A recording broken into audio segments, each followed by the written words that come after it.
दोस्तों, भारत की समुद्री सुरक्षा के इतिहास में साल 2016 एक ऐसा साल था जिसने नौसेना की रणनीति को हमेशा के लिए बदलने का बीज बो दिया। उस समय देश के रक्षा मंत्री मनोहर पर्रिकर थे। उन्होंने एक बेहद साहसी विचार रखा जिसने भारतीय नौसेना के भविष्य को नई दिशा दी। उस समय नौसेना की जो लंबी अवधि की योजना बनी थी, जिसे 30 ईयर प्लान यानी 30 वर्षीय योजना कहा जाता है, उसमें सिर्फ 24 पनडुब्बियों को शामिल करने का लक्ष्य रखा गया था। लेकिन पर्रिकर ने साफ कहा कि भारत को इतने से काम नहीं चलेगा, हमें कम से कम 50 पनडुब्बियों की योजना बनानी होगी, क्योंकि हमारे आसपास का माहौल बदल रहा है और खतरे भी पहले से कहीं बड़े हो गए हैं। असल में ये बात उन्होंने ऐसे समय पर कही जब भारत की पानी के नीचे की क्षमता बेहद कमजोर हालत में थी। नौसेना के पास कुल मिलाकर सिर्फ 14 पनडुब्बियां थीं। इनमें से एक रूस से लीज पर ली गई परमाणु चालित पनडुब्बी भी थी। बाकी ज्यादातर पुरानी थीं और रख रखाव की वजह से लंबे समय तक ऑपरेशनल नहीं रह पाती थीं। 1999 में जब यह योजना बनी थी तो सोचा गया था कि भारत 2030 तक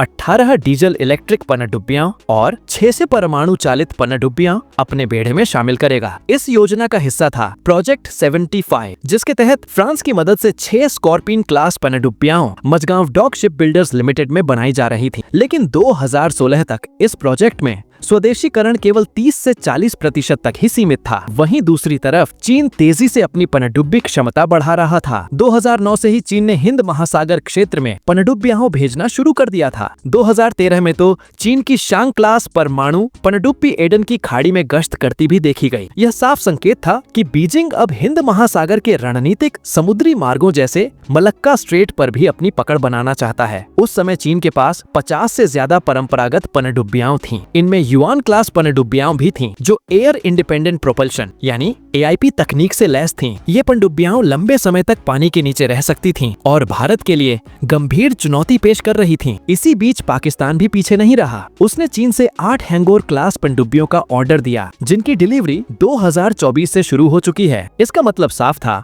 कि हिंद महासागर में भारत को चीन और पाकिस्तान की दोहरी चुनौती का सामना करना पड़ेगा। यही वजह थी कि पर्रिकर ने कहा कि हमें 50 पनडुब्बियों की जरूरत है। उनका विजन साफ था, भारत को परंपरागत SS के पनडुब्बियां तटीय क्षेत्रों और गश्त के लिए चाहिए और परमाणु चालित SSN और SSBN पनडुब्बियां गहरे समुद्र यानी ब्लू वाटर ऑपरेशंस के लिए। पर्रिकर ने प्रोजेक्ट 75 का भी जिक्र किया, जिसमें 6 नई AIP पनडुब्बियां बननी थीं। उन्होंने सुझाव दिया कि इस प्रोजेक्ट में निजी कंपनियों जैसे लार्सन एंड टुब्रो को भी शामिल किया जाए, ताकि स्वदेशीकरण का स्तर बढ़कर 85 से 90% तक पहुंचे। उन्होंने यह भी कहा कि स्कॉर्पियन डील में 3 और पनडुब्बियों का विकल्प मौजूद है और उसे इस्तेमाल करना चाहिए, ताकि नौसेना की क्षमता तेजी से बढ़ सके। आज लगभग 10 साल बाद 2025 में मनोहर पर्रिकर का विजन और भी प्रासंगिक लगता है। भारतीय नौसेना अब 2035 तक 200 से अधिक युद्धपोत और पनडुब्बियां रखने का लक्ष्य बना चुकी है। इसमें प्रोजेक्ट 77 यानी